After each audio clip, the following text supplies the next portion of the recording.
Libération. Bonjour Monsieur Lefebvre. Bonjour. Bonjour. Je voulais savoir, qu'est-ce que vous répondez à la tribune d'Omar Sy qui dit réveillons-nous, il y a un système aujourd'hui qui déconne, quoi, en fait. Le système de la police et du racisme dans la police, quoi.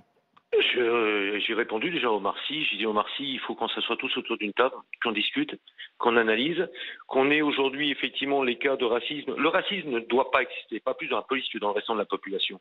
Exactement. Le racisme, il faut lutter. Le racisme, ce qui s'est passé à Rouen, est inacceptable. Ouais. J'ai demandé, avant même que le directeur général de la police nationale tweete hier au soir, je l'avais eu au téléphone, je lui ai demandé un conseil de discipline dans les plus brefs délais. Les sanctions doivent être exemplaires. Je n'accepte pas que mes collègues, mes ex, que j'espère être, qui ne sont pas mes collègues, ces gens qui portent un uniforme de policier, ce ne sont pas mes collègues parce que ce sont des racistes.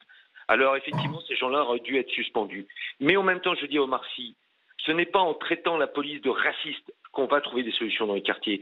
C'est pas aujourd'hui, il faut également que ceux qui commettent des violences contre les forces de l'ordre, ceux qui frappent à raison de plusieurs milliers de policiers blessés dans des interventions tous les ans, ces gens-là soient sévèrement punis. Il faut remettre simplement en place les valeurs de notre République. Pas de racisme et des sanctions contre ceux qui frappent des policiers ou des gendarmes ou des personnels soignants. Excusez-moi, mais je pense que tous ces mouvements qui se mettent en place en ce moment sont des mouvements qui s'organisent autour d'une lutte. C'est-à-dire, il y a toujours, quand on fait des mouvements politiques pour amener à la réflexion, on construit un mouvement. Souvent, il y a des paroles qui sont exagérées. Souvent, ça dépasse la réalité et la norme. Mais ce sont des moments de lutte. C'est-à-dire, ça sert à discuter et ça sert à ce qu'on puisse effectivement avancer tous ensemble. C'est des moments comme ça. On prendra ce qu'il y a à prendre dans les propos d'Omar. On prendra ce qu'il y a à prendre dans les propos de Madame Traoré. Mais évidemment que c'est pas 100% de réel. Mais ça permet, vous voyez, ça permet que, par exemple, les propos qui ont été tenus par les collègues policiers soient repérés et que ça devienne effectivement des propos qui soient inadmissibles et que vous l'admettiez vous-même. C'est-à-dire que ça fait avancer la société. Tout ça est nécessaire. Simplement, déjà remettons un peu les choses à plat.